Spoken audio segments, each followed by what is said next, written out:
All right, guys. Well, particularly YouTube. For starters, what's up? What's going on?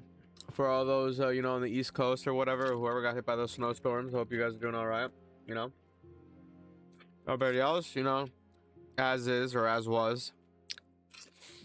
Before I continue with anything, though, I do want to say a big thanks to everybody who's been watching the channel since the beginning, and having the patience with everything.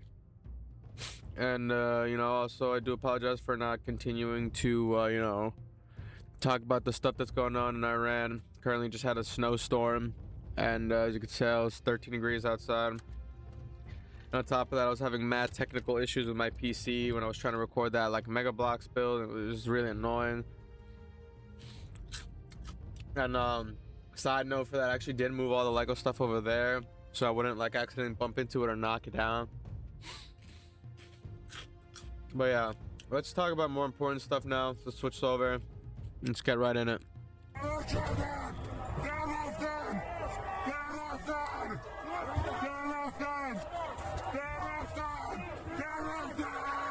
What the hell is this guy saying? Ayatollah Khamenei has gone into hiding. The move comes after senior officials from Iran's Ministry of Health leaked the one figure that Ayatollah did not want the world to see. More than 30,000 dead in single two-day crackdown. Fearing the fallout and an imminent US strike, the supreme leader has handed power to his son and retreated to a secure bunker. So let's take a look at this report. Now, despite the internet blackout, two senior officials from Iran's Ministry of Health reached out to Time magazine. They shared data that's being reported directly to Khamenei himself. And according to this internal Iranian data, more than 30,000 people are already dead. And here's what makes this almost incomprehensible. The vast majority of these deaths happened in just 2 days, January 8th and January 9th. Yeah, this is really serious. Like, this is really bad, guys. Like, this is why I didn't really, like I've been saying in all my videos, this is why I didn't really pander to the whole Gaza stuff, because I knew that was just propaganda. But this stuff right here that should be covered by the media, that everybody should be talking about it, or at least be more like upset and everything about it. Nothing. Crickets. Nobody's talking about it. You don't see this anywhere, because it doesn't fit their narrative. It doesn't fit what they want it to do. It doesn't, like if they were to post it, it wouldn't generate likes. It won't do what it wants, what these liberals want it to do. That's why they're not, showcasing anything. Why do you think they're so focused on all the other stuff that's going on? Like all these fucking, people, idiotically fighting with federal agents. Anything comparable, we have to go back to 1941, when Nazi death squads killed 33,000 Ukrainian Jews at Babi Yar in just 2 days. That's the only parallel. A Nazi massacre. That's the company the Islamic Republic now keeps. But despite all this, yeah, what's crazy? We get called like, Nazis and terrorists over here for just talking about this stuff, chat. Like literally just say the truth, and we're Nazis, but not these people who are actually like murdering, their own civilians just for not wanting to be under their regime anymore. That's honestly insane to me. The United Nations is barely responding. It's been over 2 weeks since this happened, and the UN just held a special meeting today. Yeah, and this is exactly why, chat.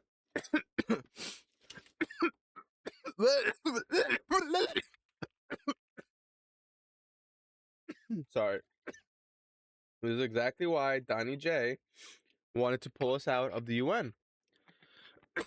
Because, for the most part, the UN should be responsible for all these countries. It's in their backyard.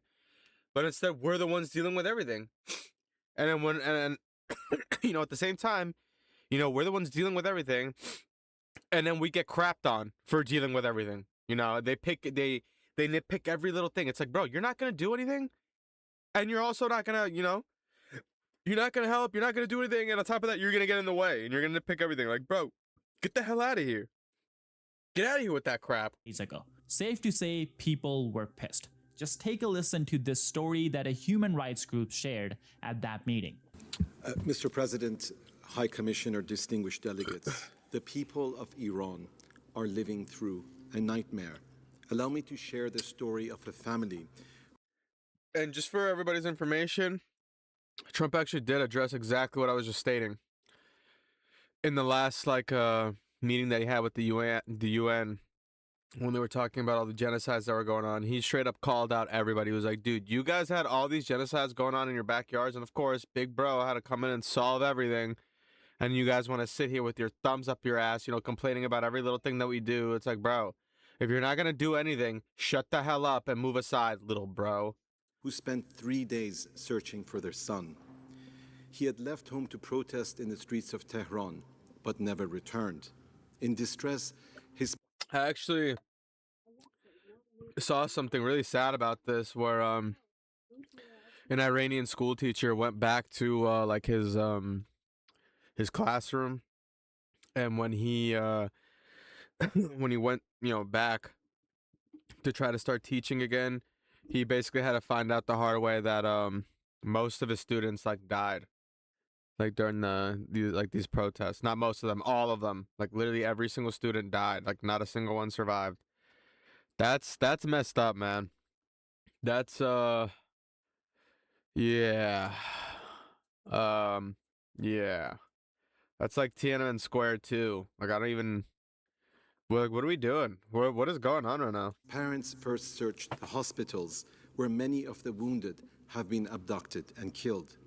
Having failed to find him, they went next to the notorious morgue in Kahrizak.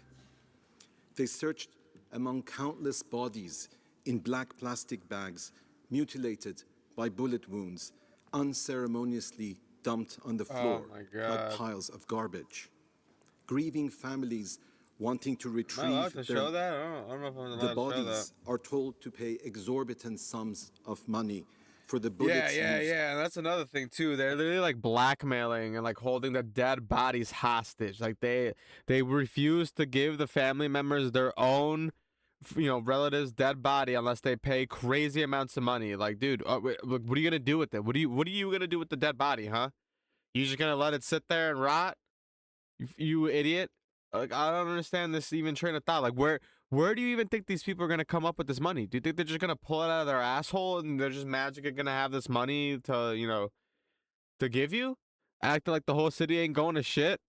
To kill their loved ones. I'm so confused. Yet others are forced to sign confessions blaming imaginary terrorists for the murder of their children. Hope and horror were intertwined as the parents opened. I like that choice of word. Blaming imaginary terrorists. No.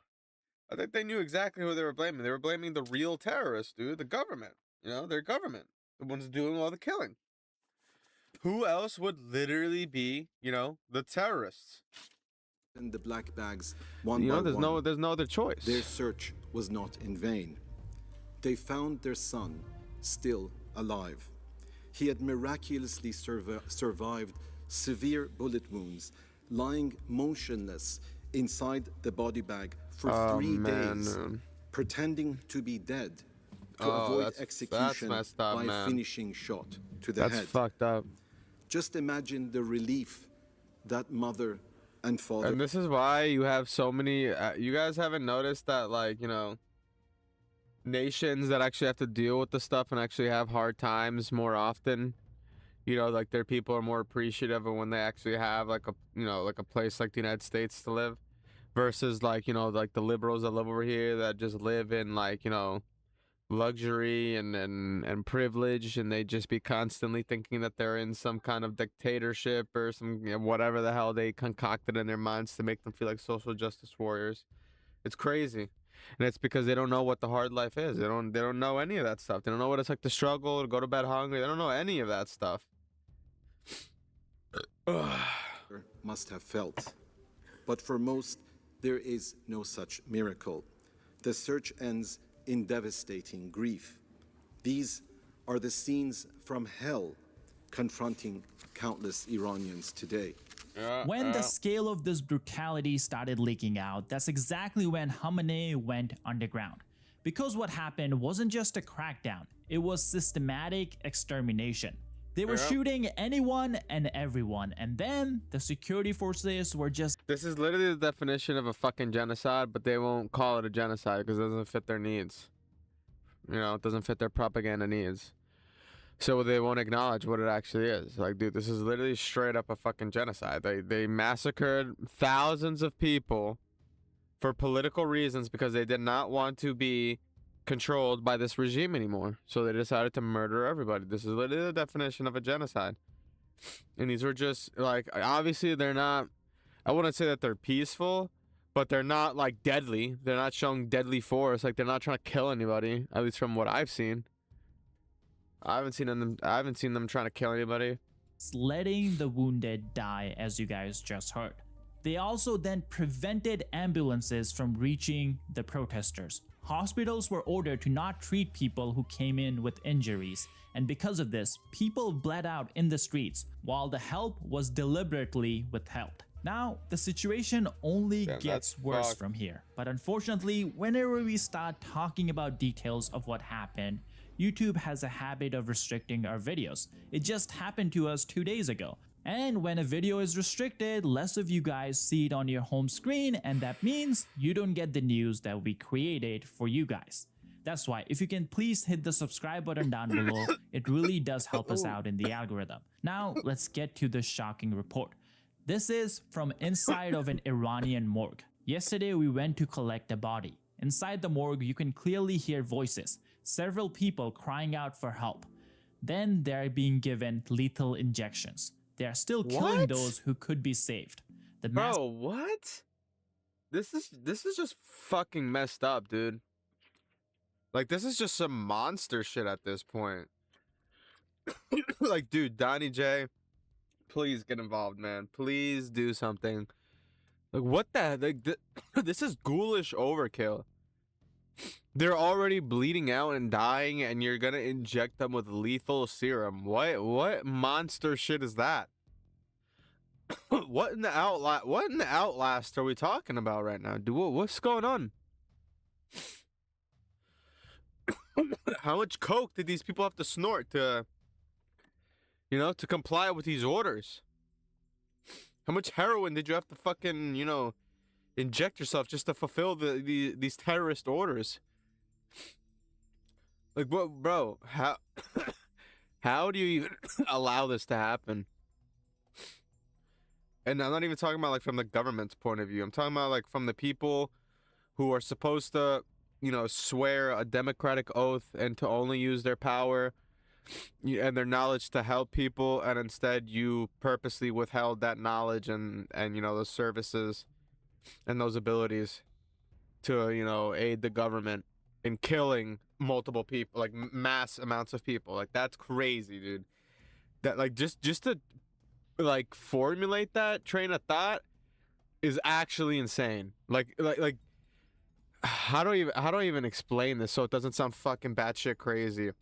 It's like, you know, it's like one thing for a terrorist organization to do this shit, chat, but for the fucking government to do this is fucking great. It's, like, actually insane. This is actually insane. Like, what, dude? Like, you know, like that, like, I guess that's what I'm trying to say, chat. You know, it's like one thing for, like, I guess, like, the government to, I guess, order their military to, you know, I guess, fucking do a genocide and just kill anybody that doesn't want to be, you know, like on some Tiananmen Square shit. You know, order their government to, I guess, fucking quell the insurrection, you know, which is just code word for murder anybody who doesn't want to be under your regime.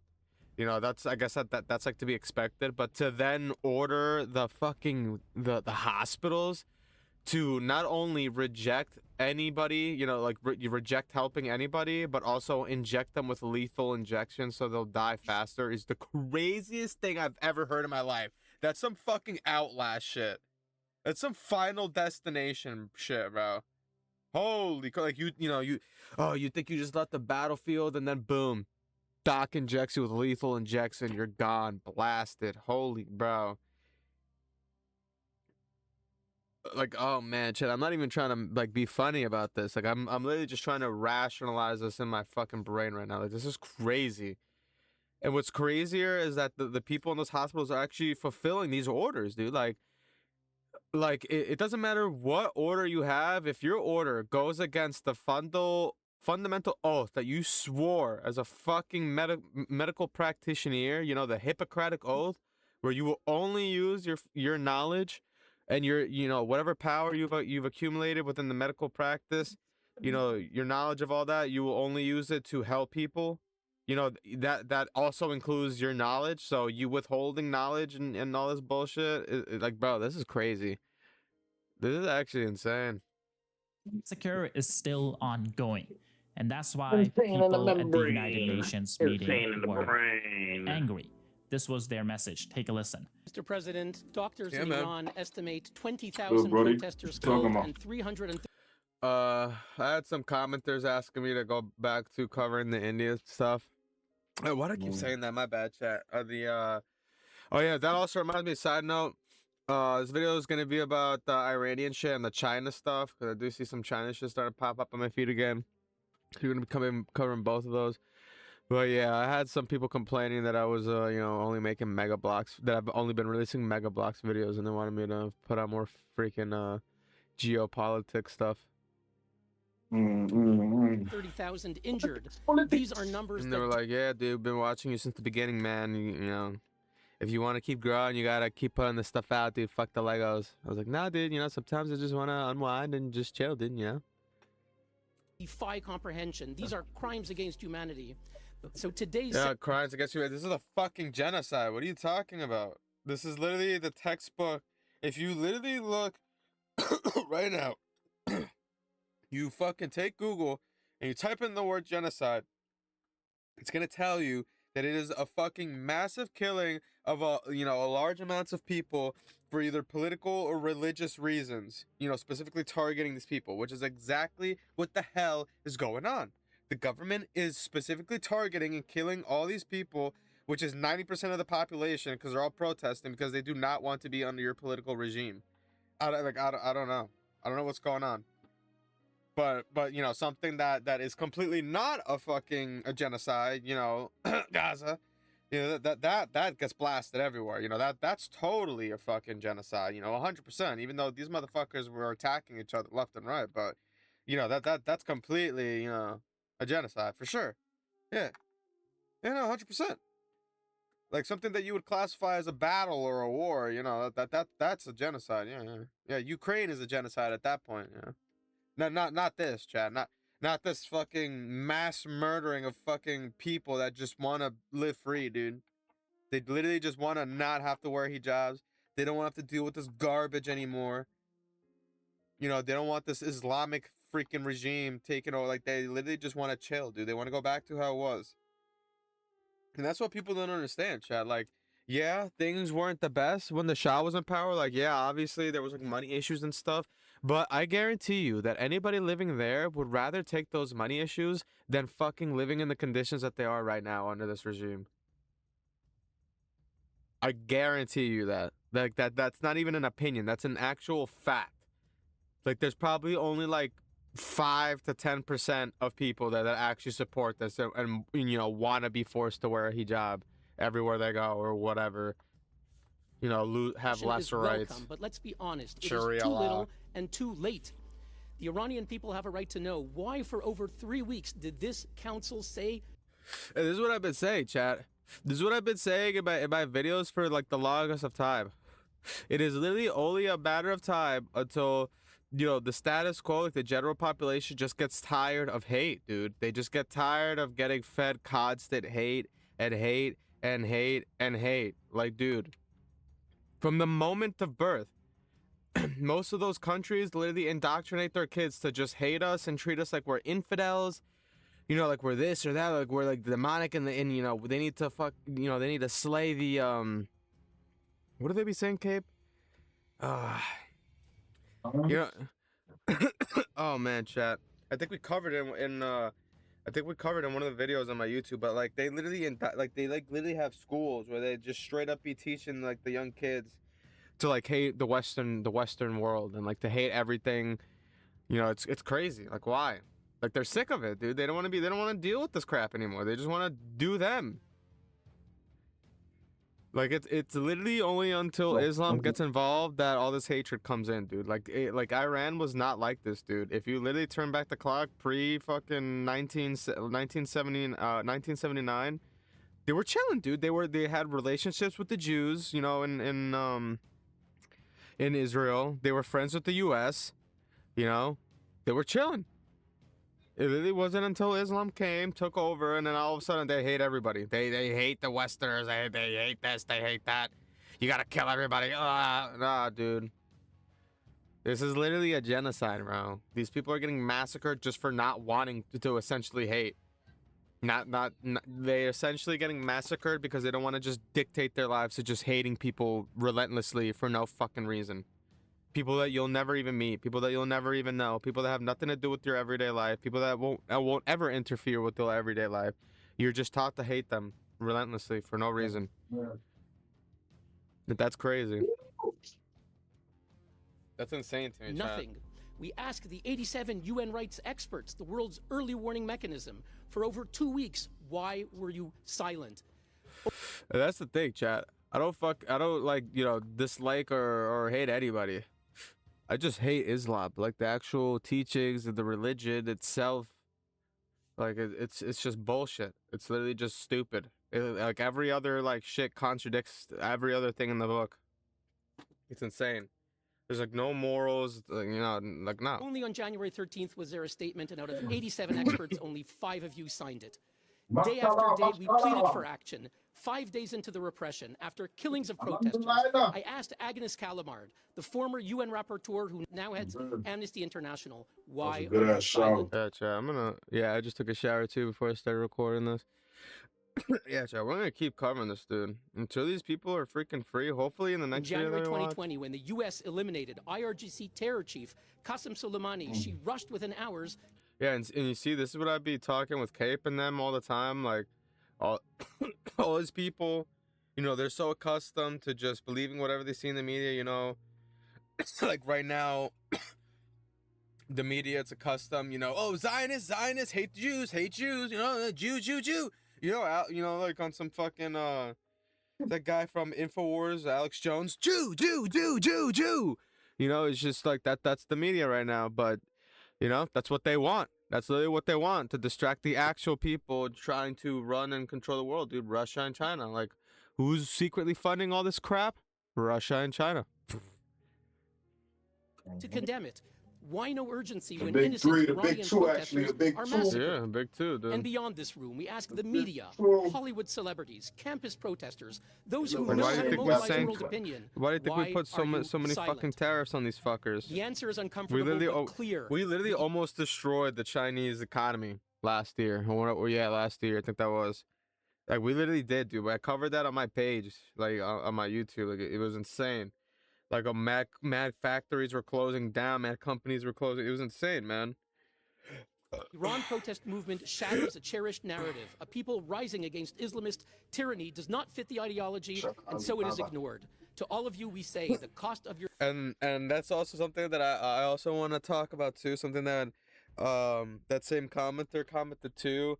I told them that, you know, it was politics and blah blah blah, and the reason that I wasn't, you know, talking about it was because, you know, my girl was over and we were in the middle of a snowstorm, so she doesn't like when I talk politics and everything. And he was like, "Oh, it's not politics in geopolitics." And, you know, I'm not gonna argue with this guy on you know, my comments that's just trying to, you know, be nice and tell me to post more content that he likes.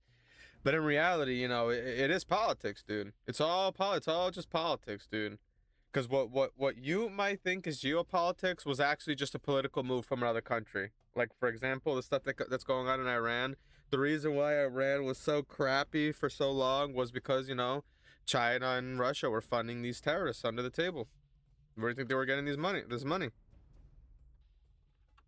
They wanted to silence fund all was this chaos Iranian lives. because chaos funds distractions. It is time Chaos to is- choose. chaos Do is everything to protect the distraction. people of Iran or your failed worldview. History is watching. We also know that this all came from the top. Iran Like, you know, like, and you guys could do a little research on your own. You know, while all this stuff is going on, look at, you know, what China's got going on, dude. They got that Silk Road project. You know, they're like low key destroying all their dams and everything, and like you know, basically like making like indigenous people that live in those lands have to move because it gets all flooded. It's a crazy, dude. They're like you know what is it? Debt entrapment. You know, they're debt entrapping mad people. I mean, not mad people, like a lot of countries. Like for one of them is India. Ooh, he got spot for 6, really? Yeah, dude, it's crazy. Like, and they know that the countries won't be able to pay them back, so they'll give them like crazy deals that they know that they can't pay back, and then when they can't pay them back, instead of paying them back, they'll take a piece of their land, just like how they took the docks. It's crazy. Iranian officers have now It was all confirmed over the that Indian Khamenei news, man, personally and, ordered like, security everyone was, like, forces freaking out. to crush the protest by any means necessary. If you guys know your history, you know that those were the exact real talk, words though. that were used by Deng Xiaoping. Yeah, bro. I ain't gonna lie, back I in like when you talk 1989. politics, gang. Yeah, dude, because that's why I'll be learning. I'll be learning from you. Exactly, dude. Because and that's why, champ, me and Cape get along so well, because he be teaching me shit and I be teaching him shit. These other motherfuckers, Cape, why do you think they're not in here, dude? Because they can't do that. Like when You you just want to go back and forth with yeah, niggas and exactly. shit. It was exactly. That's what I was about to say. When I say something, they can't just rationally think about it. They have to argue everything. They have to argue the other side about it. Dude. Like there's no arguing the other side. Like this is just what's happening, bro. Like when I talk about something, I don't just talk about that one thing. I talk about everything that's tied to that thing and how everything is tied into like one big circle. And actually, because that's what I like to do. I like to connect all the dots. Why is this happening? Where it's happening? When it's happening? Where it happened? You know, with who it happened? Why were these people involved? What did they get out of it? You know, because like I said before, everything is just a political move for somebody else. Like for you, what might be a genocide and, you know, a geopolitic issue might have just been a political move for another country, you know, cause the distraction so they could do more of their nefarious deeds. He told his commanders to basically use any means necessary. And guess what? We covered this a few days ago. The person who was the mastermind what's that? behind My this fault, gang. What's that crackdown? nigga Well, he from took My Hero inspiration with from that? the You know the crackdown. nigga that had hands on his face and his neck? Cobra Shigaraki. Yeah, I got a fucking DXF figure of this nigga. Oh, that's fine. But that Deng I Xiaoping forgot I only have the carried out head, man. I don't decades know where the ago. body's at. That's why the scale That's of this fire, man. crackdown was Yeah. Side note, hold on, let me take a look. What do I have from My Hero? I think the only... Yeah, that's crazy. The only character that I have from My Hero is Deku, and it's actually a Christmas ornament that my girl got. Which is I have weird. Deku and I have that other nigga with the white and the red hair. Oh, Shoto, Todoroki. Shoto. Yeah. Which is weird because, you know, you would think I'd have like Bakugo or All Might. But those are my 3 favorite characters: is Deku, Bakugo, and All Might, dude. Bakugo is crazy, dude. That's my boy, Fireboy. I mean, yeah, it's Fireboy, right? No, it's Explosion Boy. Explosion Boy. Yeah, dude. Dynamite Explode. Dude, he gets nice at the end, dude. Like, he dead ass. I feel like, in my opinion, he turns into the real, like, you know, All Might successor. Mm-hmm. Yeah, I fell off, man. I fell off on My Hero, man. I used to watch that shit all day. Well, the first season. Yeah, dude. My Hero's the reason that, you know, that shit got me. My Hero's the reason why I started going to the gym, dude. It's a fact. All Might. Like, nigga, old ass nigga, man. Not All Might, All like, Might. you know, like the thing that got me wanting to go to the gym, you know, is that I want to die knowing that I at least saved one person. You know, I at least want to save one person before I die, and then I could die happy. But you can't do that if you're a weakling. 100%. I just came from the gym. so indiscriminate. The Yeah, dude, security shoot, forces what does it shot say? at Yeah, dude, grandmas, kids, hopefully if young Chan men, blesses me women, today, fathers, tomorrow, a couple mothers, hours, I get pregnant paid, women, dude. athletes, 100% medics, for- and artists. for like Basically everyone. They were shooting at anyone they saw. So There was the mad question people in the rises, gym how today, are bro. they dealing with it now? Oh, I Well, bet. they're lying, but they're Check these niggas lying off the machine, badly. man. They cannot even Yo, keep the my nigga, numbers straight. let me get in As with you you, guys man. heard earlier, a few days ago, the regime Let me get in with accidentally you. admitted that They can't around deny that shit. 5,000 people died. When you're like, yo, They let me, didn't say who can I killed work them with you? or Can I work out who with they you? were. Them niggas always say yes. Oh, this will be the last time that I pause for something off topic, chat. But oh Sorry, man, sorry. that be getting me tight, dude. When I'm at the fucking gym, and I don't mind if people ask if they could get in with me, because I'll usually just tell you, hold on, bro, I'm about to be done, and you know, it's all yours, you know. But What really be grinding my gears is when you're in a public gym chat and you're hogging 2 machines at once, and you expect Oh me to be man. you expect me to wait for you, bro. What? Oh, I hate And that shit, bro. then you have you have the audacity to look at me and be like, "Oh, you want to work in with me? What do you mean work in with you, dude? This is a public gym and you're hogging 2 machines, bro. You better skedaddle before you make me get security right now, bro. Like, what are you going on about?" Oh man, Oh I'm man. weak. Like, dude, that grinds my gears, bro. Like, what do you mean? Do I want to work it? No, dude, you could finish what you're doing on that machine, and I'm gonna do my workout on there, bro. Oh yeah. Like, what are you going on about, bro? Like, my man thinks this is his own private gym, hogging like 3 machines at once and like 5 weights. You know, talk about, oh, you want to work in with me? Nah, bro. What do you mean working with you? Why don't you finish what you're doing? What are you talking about, bro? And what really pissed me off, dude, is that this guy, the second machine that this guy was on, was halfway across the gym. So this guy was literally walking to and from the other sides of the gym, talking about, "Oh, you want to work in with me? What are you going on He's about, bro?" about that. I would have told him about himself. Like, get out of here, man. Like, bro, what are you going on about? My man was like looking at me on, and shit. Like, bro, fuck off with that. Just acknowledge the number. They got the nerves to have But attitude. 2 days and shit, later, like, they started Exactly. walking Like, back bro. that number. They were Like, what like, are you no, gonna no, do no. about it, bro? Only 3,000 people died. What you got an What? attitude for, nigga? I'll slap the shit out you, nigga. Like, what are you gonna do, bro? You gonna catch a felony because you think this is your own private gym, or are you gonna make yourself look like a fool and, walk up to the front counter and be like, "Yeah, I'm trying to hog like every machine in there, and this guy, he's not sharing with me." Like, you sound like an absolute goober. And to be exact, they said 3,117. Yeah, chat. You see, like, what is that, dude? Like, how many people have to die till these fuckers like even cover this shit? Like, literally. Like, all these people, like, the UN was all on, Donnie J's cock about fucking, this and that, nitpicking every little thing, but, look at you. You literally got another fucking genocide in your backyard and nobody's doing nothing, dude. I don't even see shit in the news about it. I'm, as a matter of fact, to my knowledge, I'm the only person that's talking about it. Like, literally, I have not seen one thing. Like, the one, I will give that. The one news station that I have seen cover this is a fucking Hispanic thing, and that's Telemundo. But that's just because they're fucking nosy. They just be Telemundo. They just be talking about everything. Yeah. Now, that specific number is But I haven't seen interesting anybody else because talk about Iran it, chat, has like that used ass. it before multiple times. That ass. In 2022, they claimed She's that crazy, bro. 3,117 people died from COVID. Then they also claimed that 3,100. This is what I be telling. This is what I be saying all the time. Like, dude, we're literally living in a biblical time right now, where what's right is now considered wrong, and what's wrong is now considered right. 100%. Like, dude, like, we're literally living in a time where things that are not it are being called it, and things that aren't it, are things that are it aren't even being recognized as it. Like, for example, like, like, I keep going back to this, but it's true, dude. Like, Gaza, completely got sucked off, this fucking, like, little skirmish battle war, whatever you want to call it, was recognized as a genocide, even though it completely did not meet any criteria to be a fucking genocide. I don't remember any people in genocide, being the first ones to attack, and, especially for, like, the first, like, oh, man, dude, like, these motherfuckers had been attacking for, like, at least a year in advance, and then, October 7th was just the final straw that just kind of pissed Israel off, and then now they just obliterated them to the point where they couldn't even fight back.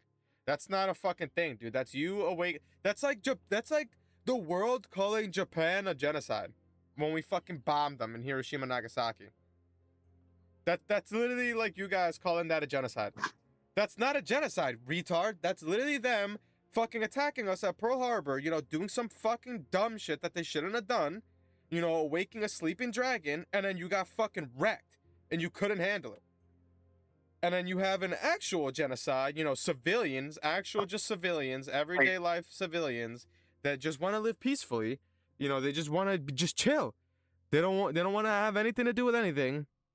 They just don't want this government to be ruling over them anymore, and they're getting slaughtered for it. They're literally getting slaughtered for it, but nobody's talking about it. Google won't even recognize it as a genocide, even though if you type in the definition of a genocide, and then you type in the exact phrase. So by these standards, given everything that is given everything that's going in Iran, and all these things are literally happening in Iran, would you consider this a genocide? It literally refuses to admit that it's a genocide, dude. That's what I'd be saying, dude. Just because like the media and everything is calling something, a fucking apple, that don't mean it's an apple, chat. That does not mean that it's a fucking apple. 17 people died from Back to that alcohol Pearl Harbor poisoning, shit. and now they're And that claiming nigga Yamamoto, bro, I remember 3,117 reading that people shit, bro. died That nigga, in these terrorist attacks. it was like he was trying to fucking tell the U.S. Like, I guess the U.S. was fucking with Japan, so he just wanted to like send a message out, like, yo, bro, come on, my nigga, y'all niggas just doing too much. You feel me? Yeah. So that's why he bombed. He sent bombs to the harbor. But this stupid ass just only sent bombs to the harbor. He didn't attack the fleets. He didn't attack the aircrafts in the air. He didn't attack the fucking base.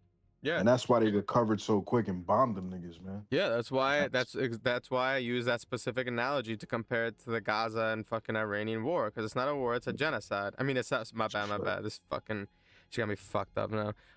It's not a fucking genocide, it's a war, dude. It's a Like war, it's exactly what the fuck happened, dude. The fucking the Gazans, they fucking, these terrorist groups, they kept attacking Israel for like, years before that. Like the whole, at least I know that the whole year before October 7th, they literally kept launching missiles and all this bullshit. Their shitty ass rinky-dink missiles, and them knowing that they had the fucking dome and everything. Like, bro, you're not gonna do anything. You're just gonna piss these people off. And then that's exactly what they did. They did October 7th. They, broke the camel's back with the straw. And they fucking did that terrorist shit. So, you're obviously going to piss these people off. And then you got blasted out of the map. I don't know what you expected to happen, dude. Did you expect roses and dragons and shit?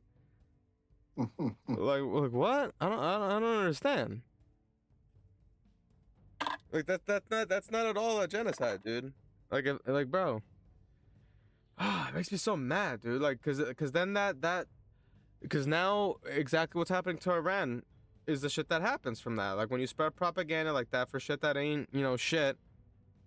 Now people that actually need it and need the word to be spread aren't getting it, dude. Now they have to rely on, Shadook nothing burger streamers like me, dude, that have like no views. We're the only ones. I'm the only one talking about it right now, at least to my knowledge.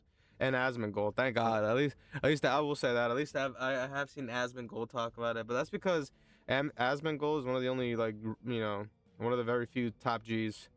Like he be talking about like real shit, dude. It's the same number every time. that I'm fucking guessing Israeli-Palestine whoever is shit is so fabricating fucking these retarded, bro. lies Yeah, has it's it so out, fake, dude. and That it is so reveals dumb, just bro. how hollow their denials are.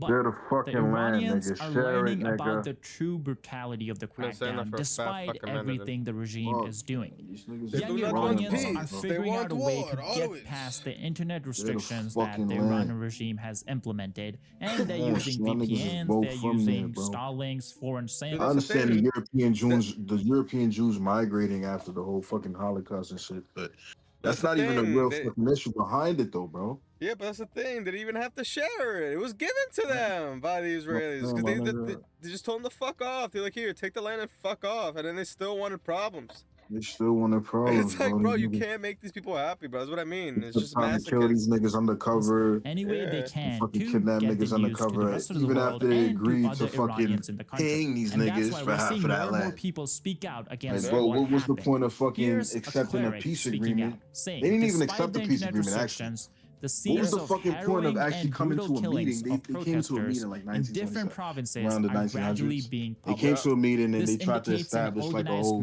massacre rules. with Like, all right, further boom, we're aspects gonna give you this gradually land, coming to you light. give us this money, This and this is catastrophe the has certain created things a that we deep, acquired. irreparable rift You know, this between was the what people of Iran and the ruling Yeah. Palestine was establishment. trying to, When the with clerics Israel. start calling You it feel a me? Yeah, you know the catastrophe vibes, and an bro. You know what irreparable happened. rift, You know what the happened. regime has lost its Niggas, religious man. legitimacy. Niggas is The one fucking. thing the whole It's a Islamic hypocrite regime war, was man. built on. It's hypocrisy. This now war's the about Ayatollah- hypocrisy. I mean, one of them, one of like the, what was it, like the Iranian leaders or something like that? I forgot who it was, but somebody confronted like the entire like Arab, like, the entire Arab Congress or whatever, and they straight called them out on their bullshit. Like, dude, you guys don't want peace. All this bullshit that you guys be talking about, They don't like, want you guys, no peace. you guys They could have trying to been beef had with it. everybody.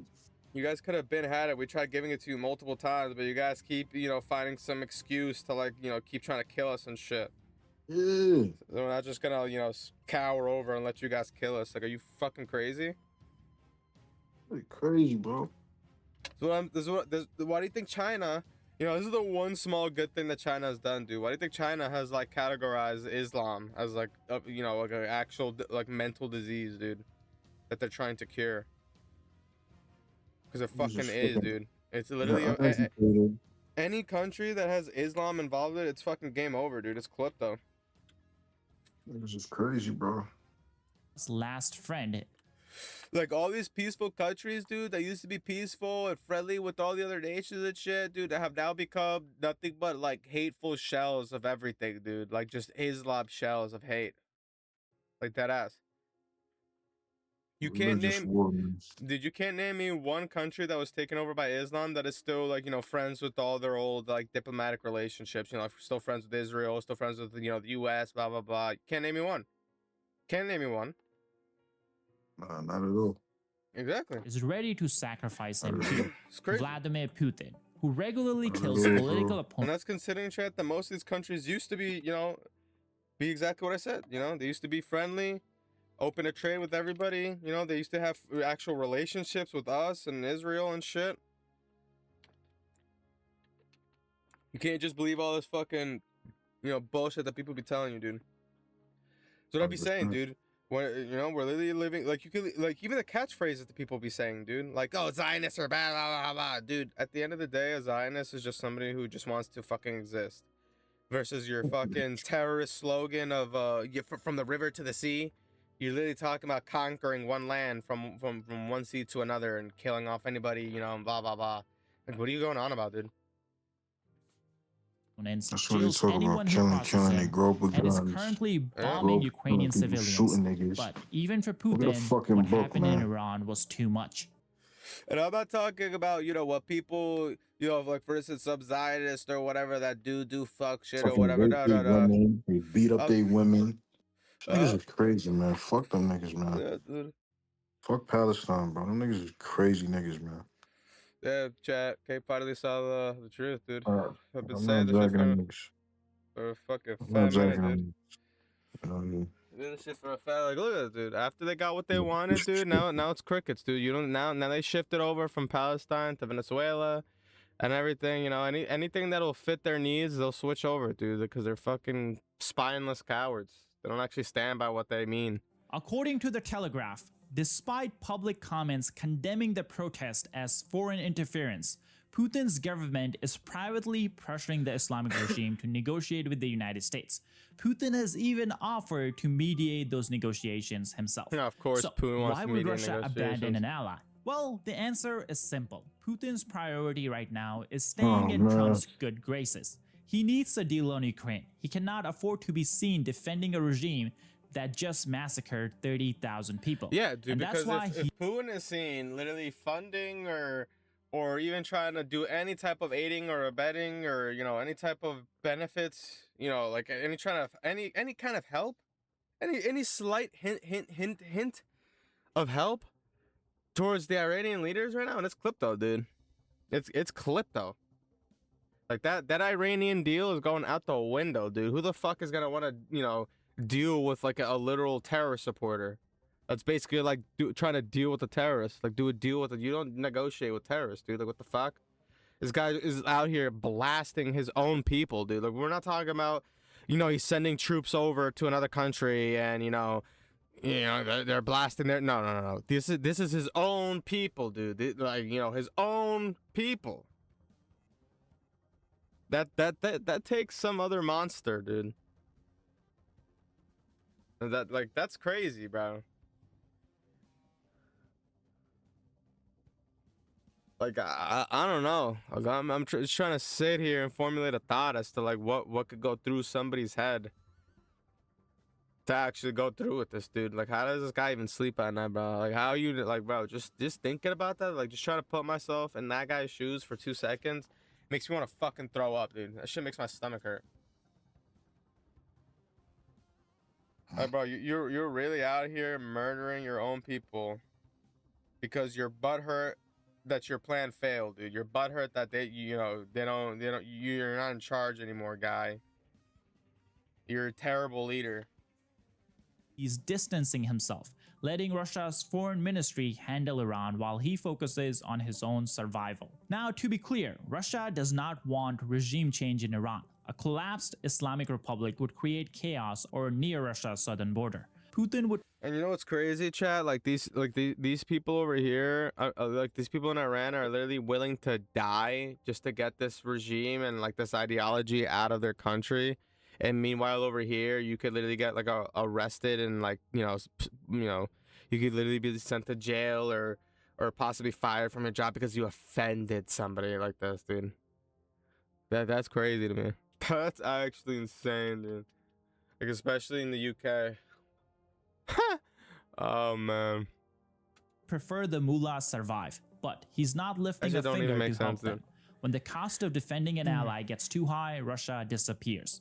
We have seen this pattern before. Armenia, Syria, Venezuela, and now Iran. For the second time, I think. Anyways, that's all I have for you guys. My name is Sam, and I'll see you in the next one. I love me some avocados, man. Yeah, thanks, Sam. That was a good video. Alright, it's fucking avocados. Yeah, that's good. Oh, chat. What was watch later? Here we go. Here's the other video I wanted to watch. Who is your worst enemy, Mr. President? دشمن اصلی ایران کیست؟ America. In the 1960s, the Shah of Iran received a warning letter from Saudi King Faisal. He wrote, "You are not the Shah of France. You are in Iran. Your population is 90% Muslim. Please don't forget that." This letter was a reply to the Shah's call for Middle Eastern nations to modernize and build ties with the West. The Shah ignored the warning, but King Faisal seemed to have seen decades ahead of something no one else could. Why he was fighting this war, what would he say? ما برای اولا که برای اسلام داریم می‌جنگیم. First of all, we fight for Islam and for the sake of Islam. The Shah never imagined how close his end truly was. At the heart of his downfall was the White Revolution. In 1963, the Shah unveiled the White Revolution, an ambitious package of social, political, and economic reforms submitted to a national plebiscite and officially approved. The revolution transformed Iran at an unprecedented speed. Land was redistributed to nearly 2.5 million families. The literary and health corps were created to serve rural communities, and tribal autonomy was further reduced. Nothing controversial, till now, but it also had sweeping social and legal reforms that expanded women's rights. It granted them the right to vote, and greater Ugandan model or whatever, and the minimum legal age for marriage was raised to 18. To supporters, these changes symbolized progress, you see that shit? and modernization. Like 10 bitches oiling them up. In traditional communities, they represented westernization and a direct challenge to Islamic norms. Out of the two most powerful groups in Iran, he angered the second ones, the religious leaders. The first group, they were already pissed off. In 1961, the Shah dissolved the 20th Majlis, Iran's legislative assembly, clearing the path for a sweeping land reform law enacted in 1962. Under this program, Iran's powerful land elite was forced to surrender vast estates. The land was redistributed to small-scale farmers, while former landlords were compensated with shares in state-owned industries. I ain't get pussy in that long, bro. Industrial workers were granted a share in profits, and cooperatives replaced large landowners as sources of credit, irrigation, and agricultural development in rural Iran. These actions angered the first group. You see, this is what I mean, chat. That's why the second group, that's why the religious group was so mad, because they weren't spending 70% of their fucking income on, terrorist bombings and all this shit halfway across the world, killing fucking people that they'll never meet. Like this guy was actually funding the agriculture, giving back to the farmers, shit that actually mattered. Now look at Iran, like literally living in dirt. Because fucking, 70 to 80% of their GDP literally goes to funding terrorism. The elites. So, you think they must have dethroned the Shah, right? The Diddy machine. No. The results of his reforms were so strong that the majority of the Diddy country Booty Jackson machine were happy. Over the following decades, yeah, they were happy, surged, fueling massive state investment in industrial. Like, look at these. Per capita income. This is what I mean, chat. This is exactly what I was saying. This is 1970s fucking Iran. You do not see one hijab. You do not see one Allah Akbar. None of that. It's just motherfuckers minding their own business. You know, streets clean as fuck. You know, this guy's smoking a stogie. Everybody's chilling. Everybody looks clean. Well, actually, no. Clean, civilized people. The results of his people. reforms were so strong that the majority of the country, the common people, look at this, were happy. Over the following you literally could have confused that for any other European nation, bro. decades, oil revenues surged, fueling massive state investment in industrial development. Per capita income rose sharply, and Iran appeared to be racing towards modernization. But beneath the surface, cracks were forming. The land reforms he introduced lacked a critical element: support infrastructure. The state failed to replace the traditional role of landowners, who had previously provided tenants with credit, equipment, and stability. Many newly created farms collapsed. As a result, hundreds of thousands of rural Iranians abandoned the countryside and migrated to major cities, especially Tehran, drawn by a booming construction industry. But this rapid urbanization came at a nasty cost. Young migrants found themselves isolated, facing high living costs, overcrowding, and poor housing conditions. Economic growth did not translate into social security. But the biggest problem was when the White Revolution collided head-on with Islamic ways of life. A deep education and cultural gap existed between rural Iran and the urban elite. These groups experienced the reforms in profoundly different ways. For much of the urban elite, accustomed to Western dress, nightlife, and modern lifestyles, the reform symbolized progress and freedom. But to many rural and tribal areas, it felt like their identity was under attack. This divide widened the gap between urban and rural Iran and turned modernization into a source of resentment rather than unity. Got no titties. But for one person, it was the perfect opportunity. It was in this environment that Khomeini's popularity surged among conservatives, as he emerged as the most vocal and uncompromising critic of these changes. Veterans and sympathizers of earlier Islamist groups reorganized into religious mourning associations, which also functioned as political networks. In 1963, several of these groups united to form the Coalition of Islamic Mourning Societies. Rest in peace, my granny. She got hit by a bazooka. Public opposition finally found a leader and a voice. Khomeini delivered a fiery sermon in court attacking the Shah. He called him wretched and compared him to Yazid I. This person was the Umayyad caliph responsible for the killing of Imam Hussein, and that made him one of the most hated figures in Shia history. Khomeini was becoming a mainstream and the Shah's rule appeared to be nearing its end. At least that's what most people thought back then. But the kingmaker, thousands of miles away from Iran, had other plans. They saw this coming long before and prepared to crush it. The next day, after Khomeini's protests, he and many of his supporters were arrested and monitored by Savak, Iran's feared secret police. This force was created by the Shah in the aftermath of the 1953 coup, not only to prevent another coup, but to protect the monarchy from internal opposition. The agency was reorganized and formally named Savak. Yo, every time I don't smoke, bro, I just feel like breaking a motherfucker, bro. Like I feel like killing somebody, bro. Played a significant role in establishing Savak. By 1965, however, it was training its own operatives. Yo, nigga got me tight at work, bro. So my boss, right? He ordered me boots, right? The same Savak that became the Shah's He ordered me boots, bro. Would indirectly become a reason some new for his Timbs. downfall. But for the time being, it censored the media, vetted applicants for government jobs, and aggressively pursued political dissidents. According to sources, the agency used extreme interrogation methods, including torture, to suppress opposition. But the moment Khomeini was arrested, riots erupted almost immediately. Protesters flooded the streets of Tehran, Qom, Shiraz, and other major cities, attacking police stations and government called me. He was like, "Yo, the bro, government your responded shoes with came. I force. put it on the table. Security forces were given shoot-to-kill orders. Shit. This marked the first mass I was uprising in tight on the Khomeini's phone. Like, why you name. touching my Casualty shit, bro? estimates If it vary came, nigga, wildly, just leave it. from Nigga, I fewer than got it, 100 nigga. according to official So I figures come back, to thousands and I according to checked the opposition size, sources. 'cause I bought a Hardliners 10 and a within the half. regime had a nasty but foolish plan for Khomeini. They urged the Shah to execute Khomeini, but officials feared that doing so would turn him into a martyr and inflame unrest even further, so they went for a smarter move. Khomeini was placed under house arrest until April of 1964. Later that year, after he publicly condemned Iran's relationship with the United States, he was arrested again, but this time he was exiled from Iran. The Shah believed exile would silence him. Instead, it transformed Khomeini into a symbol, a myth, and ultimately the center of gravity of Iran's Islamist opposition. But after some time, this fire got doused, and the Shah system became brutally strong. After the 1963 uprisings, the Shah dramatically expanded Iran's security apparatus. Savak grew to more than 5,000 full-time agents, supported by a vast and largely invisible network of informers. Fear became a tool of governance. It was led by someone special, General Hassan Pakravan, who handled Savak from 1961 to 1966, and he was known for a relatively restrained approach. In fact, while Khomeini was under house arrest, Pakravan reported reportedly met with him regularly and later intervened to prevent his execution, warning that killing him would just provoke public outrage. He is special. Yeah, I think that's where they fucked up, Chad. I think that's where the Shah back then basically allowed himself to get, like, you know, uprisen, I guess, so to speak, like allow that uprising to happen, because he handled that whole situation like terribly. Like if you would have handled it more peaceful and actually were like open to speak to what the people wanted, I guess, you know,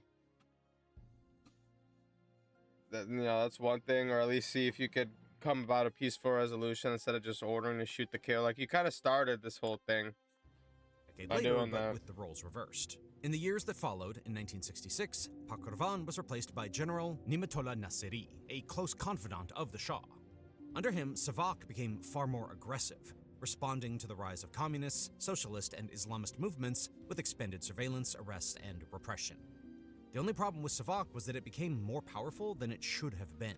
By the late 1960s, Savak's reach extended even into Iran's elite circles. Some agents began monitoring financial corruption, not only among politicians and business leaders, but within the royal family itself. These investigations reportedly angered Mohammad Reza Shah, who believed Savak was intruding into private matters beyond its mandate. But by then, the damage was done. Savak had succeeded in silencing liberal and leftist opposition, but in doing so, it eliminated the political alternatives. The only power left was religious networks. The mosques and religious networks were harder to infiltrate and suppress. That turned them into the last place where people could speak out. Unintentionally, the Shah's security state cleared the path for Islamist mobilization. And in that space of fear, resentment, and silence, Khomeini's influence only grew stronger. Throughout 1978, Iran entered a relentless cycle of protest, repression, and renewed uprising, each wave more powerful than the last.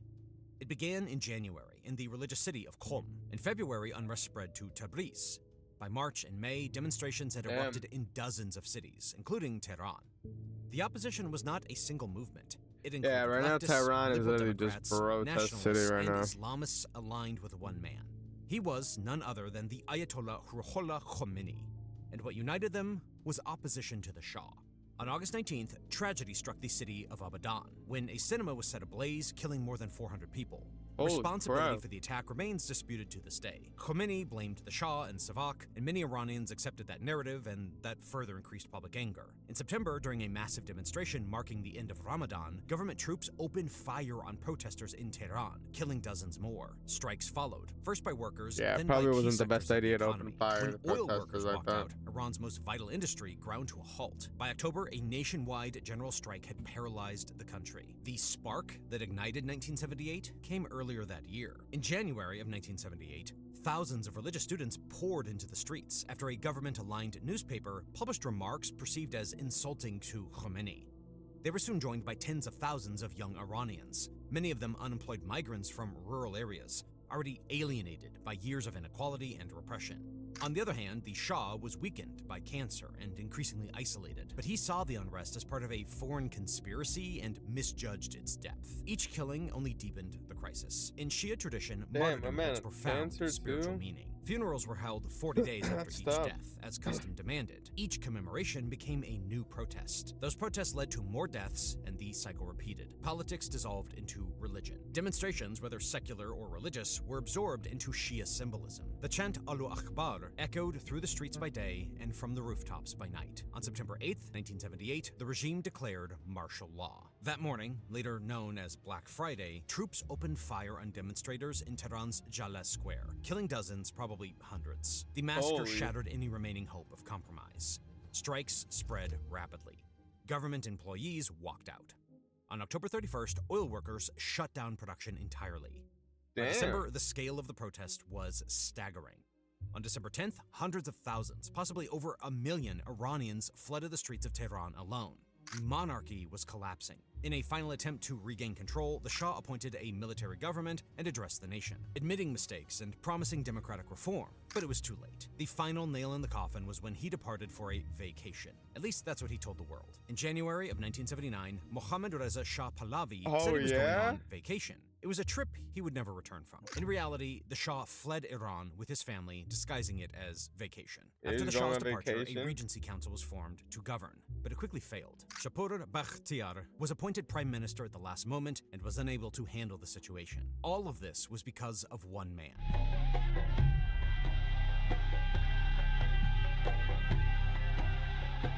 February 1979. Grand Ayatollah Khomeini returns triumphantly to Tehran after 16 years in exile. Millions filled the streets. On the morning of February 1st, 1979, after 15 years in exile, Ayatollah Ruhollah Khomeini returned to Iran. 10 days later, Iran's armed forces declared neutrality. The monarchy collapsed without a final battle. Bakhtiar went into hiding and later fled into exile. Within weeks, Iran was declared as an Islamic republic. By the way, do you remember that officer Pakrovan, the one who thought executing Khomeini was a bad idea? Ironically, after the 1979 Islamic Revolution, Pakrovan was among the first senior officials executed by the new Khomeini regime. Islamic Revolution was sold to Iranians as a movement for justice, dignity, and freedom, a rejection of autocracy, corruption, and foreign domination. Almost immediately after taking power, Khomeini and his clerical allies moved to monopolize authority. While the revolution had been broad, embracing liberals, leftists, nationalists, students, workers, and religious groups, the new regime had no intention of sharing.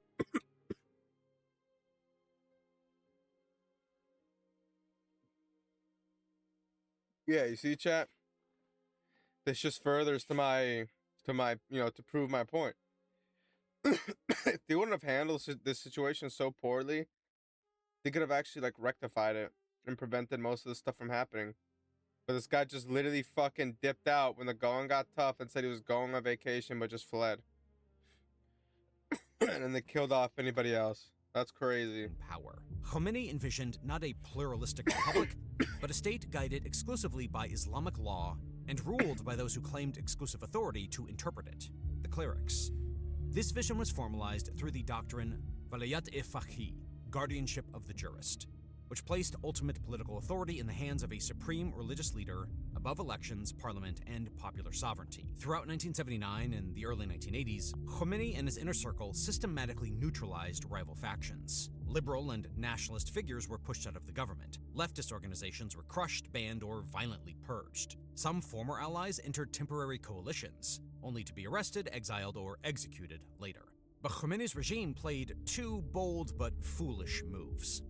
The least devastating of them was the 1979 through 1981 Iran hostage crisis, during which radical pro-Khomeini students seized the U.S. Embassy in Tehran and held dozens of American diplomats captive for 444 days. The crisis isolated Iran internationally, but it served Khomeini domestically. It eliminated moderate voices who favored diplomacy, framed opposition as pro-American, and rallying nationalist and religious sentiment around the regime. The most devastating event was the Iran-Iraq War, which began in September of 1980, when Saddam Hussein invaded Iran. The war lasted 8 years. It killed hundreds of thousands of soldiers and civilians. Yet it also provided the Islamic Republic with a powerful external enemy, allowing the regime to suppress dissent under the banner of national survival and revolutionary unity. These two events helped cement the new regime's power. Now, wait, let me be more precise. These events were just keeping the regime afloat. It looked strong, but Iran became increasingly isolated. It was severing ties with much of the West and framing diplomacy itself as moral corruption. It faced economic stagnation, sanctions, and long-term isolation. But even then, Iran was mysteriously standing stronger not the marrying a fucking 6-year-old girl. If you try seeing the situation not from a moral but from a geopolitical perspective, you might have understood what I meant to say. You know the story of the Shah in Iran, but not how he became the undisputed ruler of Iran. The United States helped Mohammad Reza Shah Pahlavi consolidate power mainly through the 1953 coup that overthrew Iran's democratically elected prime minister, Mohammad Mossadegh. He was the person who nationalized Iran's oil industry. The coup, secretly organized by the CIA and Britain under Operation Ajax, removed Mossadegh and restored the Shah as the dominant ruler. Following this coup, the US backed the Shah with military aid, economic support, and intelligence assistance. They even helped build and train Savak, his secret police. The US wanted to overthrow Mossadegh because in the early 1950s, the US feared that his growing power could pull Iran towards communism, especially given its border with the Soviet Union. Later, his oil nationalization threatened Western, particularly British, interests. That's fair. That pushed Britain to pressure Washington. To protect oil access and block Soviet influence, the US backed the coup, even if it meant empowering an authoritarian Shah. So if the Shah favored the West, then you know who was losing. Once he was overthrown, you know who was celebrating. Even today, the pattern repeats. Protests in Iran don't just fill the streets. They send heartbeats racing thousands of miles away in Moscow. In fact, you'll be surprised to know that Russia has had a far longer and deeper history with Iran than the United States ever did. At the start of the 20th century, Iran was under siege from outside and within. Its strategic location made it a pawn in the Great Game. And in 1907, Britain and Russia divided Iran into spheres of influence without its consent, reducing independence to a formality. The neutral zone. Inside the country, anger was already boiling. In 1905, the public beating of sugar merchants sparked mass outrage, triggering the Constitutional Revolution, as merchants and clerics took refuge in mosques in protest. Government crackdowns only widened the protests. By January of 1906, pressure forced Muzaffar al-Din Shah to promise an Adalat Khaneh, a house of justice. But the promise collapsed. After a theology student was killed, the crisis exploded. Up to 14,000 protesters took refuge in the British legation, demanding a majlis, a national parliament. In August of 1906, the Shah gave in. Iran's first parliament met that October, and weeks before his death, the Shah signed the constitution into law. For the first time, Iran stood on the edge of democracy. The victory was fragile. Foreign interference and royal resistance crushed Iran's constitutional hopes. In 1911, Russian troops invaded. Leaders were killed or exiled, and the Majlis was dissolved. Iran kept its constitution, but lost its soul. After World War I left the country shattered, a military officer named Reza Khan seized the moment. He marched into Tehran in 1921 and took control of the armed forces. Backed by the military, Reza Khan rose fast. By 1923, he was the prime minister, and the Last Qajar Shah fled to Europe for good. In 1925, Reza Khan crowned himself Reza Shah Pahlavi. They would define Iran for the next 50 years. What followed was shaped less by one man and more by the Middle East itself. Despite its ancient empires, the region, including Iran, was long shaped by tribal structures. Iran, though culturally Persian, was deeply multi-ethnic. Yeah, Turks, they are Persian. Arabs, Kurds, Baloch, Yeah, Lurs, that's why Bakhtiyari, you see and mad smaller minorities. Iranians right now. They're like, they're tweeting on Twitter that they want to stop calling it Iran because it's fucking ugly, and they want to go back to being called like Persia. Lived largely in tribal societies, especially in rural areas. I mean, to be fair, they are right though. Like, what is that fucking name, dude? Iran? Iran? You ran? Like what? Like what? Who the fuck thought it was a good idea to go from Persia to, you know, Iran? These communities were intensely religious, where Islam shaped social order and authority, and clerics often rivaled the state. But Reza Shah saw this world as an obstacle. After his coronation in 1926, Reza Shah launched an aggressive modernization drive. His first target was the tribes. He disarmed them. Yeah, like it just rolls off the tongue better, you know, like the Shah of Persia. Instead of, you know, the Shah of Iran. Iran? Shattered their political power, and forcibly settled nomadic groups, replacing tribal loyalty with loyalty to the state. He aligned Iran with the West, admiring European and American models, and seeking to reshape society in their image. But this caused a lot of problems for him. Traditional religious and tribal groups saw Reza Shah's reforms as an assault on Islam and identity. He pushed rapid economic modernization, completing the Trans-Iranian Railway in 1938 and linking the Persian Gulf to the Caspian Sea. He weakened clerical power by placing education and law under strict state control, introducing compulsory schooling and founding the University of Tehran in 1934. At the same time, he scrapped unequal foreign treaties, reclaimed control over Iran's finances and communications, and poured resources into roads, hospitals, and schools. But the most controversial decision was in 1935, when he forced women to remove their veil. Reza Shah's core goal was westernization. He promoted secular education, expanded women's presence in public life, and deliberately weakened clerical authority. The tribes felt like it was an assault on Islamic identity, but the Shah continued to rule without much opposition, at least until World War II. During the war, despite declaring neutrality, Iran's oil and location drew Allied forces. They occupied the country in 1941 over Reza Shah's German ties. He was forced to abdicate. His 22-year-old son, Mohammad Reza Shah, inherited a fractured nation under foreign occupation. But he turned to the United States and used international pressure to eventually force Soviet troops out of Iran's north. The late 1940s brought renewed hope as Parliament regained power. In 1949, nationalist leader Mohammad Mossadegh formed the National Front to restore the 1906 Constitution. His main goal was oil nationalization. JFK. In 1951, as prime minister, Mossadegh nationalized Iran's oil, ending British dominance and creating the National Iranian Oil Company. But this move threatened Western interests, especially Britain, and raised US fears that instability could push Iran towards Soviet influence, even though Mossadegh was not a communist. Despite political turmoil, Iran continued to modernize rapidly. By the 1960s and the 1970s, it was more socially developed than most of the Middle East and South Asia. But the section of Iranian society that was dissatisfied with Iran's political direction was growing every passing day. They opposed both the Shah and Mossadegh, rejected secular nationalism, and instead believed that the country should be governed according to Islamist ideology.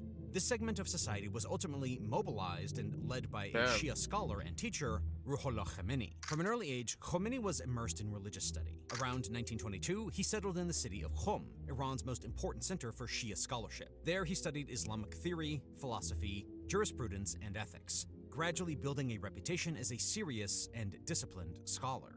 By the 1930s, Khomeini had emerged as a respected religious teacher, taking his name from his hometown, Khomein. For decades, his influence was largely academic, built through writings on Islamic law and philosophy. That changed when he openly challenged Mohammad Reza Shah, attacking the monarchy's Western alignment and cultural influence. His hardline message resonated with religious conservatives and the disaffected.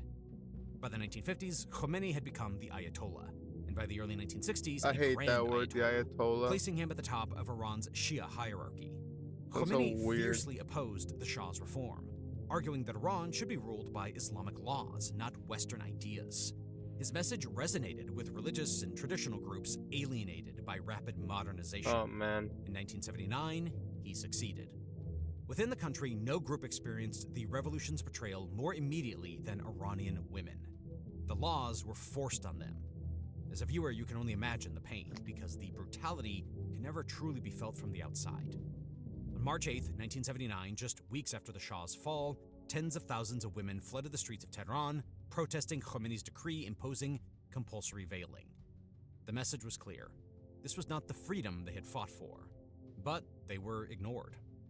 Even today, girls are legally required to follow mandatory veiling from a young age, often enforced as early as 7 years old when they enter 7 school. years old, yeah, you gotta start Women wearing who a defy hijab. dress codes face harassment, fines, imprisonment, flogging, and violence at the hands of Iran's so-called morality police. The These morality women are subjected to a police. system of male guardianship. Before marriage, women remain under the legal authority of fathers or male relatives. After marriage, husbands gain extensive legal control. A husband may legally forbid his wife from working under Article 1117 of Iran's Civil Code. It's not over yet. Girls can be married at 13 or younger, Hell with no. judicial and male consent. Official statistics now show tens of thousands of child marriages, alongside childbirths among girls under 15. Clear evidence of systemic abuse in a legal system that offers women little protection. Women are barred from serving as judges and excluded from many state positions, even where Like, I don't get how people would want this, dude. Why do you want this, dude? What the fuck? What? Oh my god, I just don't get it. Oh, fuck. You know what? I just don't get it, George. Don't get it, George. employment is permitted, gender discrimination is legal, normalized, and enforced. What was framed as a moral order became institutionalized oppression. Despite holding some of the world's largest oil reserves, Iran's economy was devastated. Thousands of Iranians try to flee the country each year. Those who remain were often the ones without money or education, left behind to be oppressed by the regime and its elites. Today, Iranians are on the streets again, but this time not for a religious state, rather for a democratic and free society. The internet is almost completely blocked. Iran has shut its airspace to commercial flights. But this time, the people are not backing down. Streets across the country are filled with protesters, men, women, and even children, risking everything to challenge the Islamist regime. What began as demonstrations has now become one of the most dangerous moments in Iran's post-revolutionary history. Thousands are behind bars. Their fate is unknown. According to reports, thousands have been killed in the demonstrations so far, including over... Yep, we're about like 1,000 something away from reaching that 5,000 mark. It's pretty messed up, chat. Oh man, honestly don't know what's going on in the world right now, man. I really don't. But yeah, chat, I hope you guys stay safe, especially if you're in Iran, you guys stay safe out there. I'll definitely, you know, keep covering this so you guys get your word out. You know, don't worry. I'm not even gonna tell you guys to, you know, do all that stuff at the end, because this is not about me. This is about them. So, yeah, I would say just keep checking the news, you know. Be aware of your surroundings.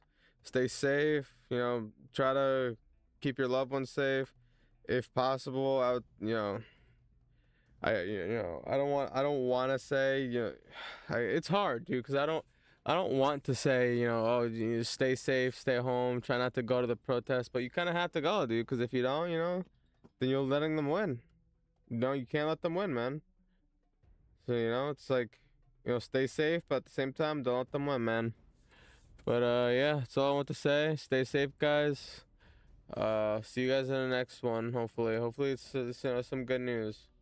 But yeah, I'll catch you guys in the next one. Peace.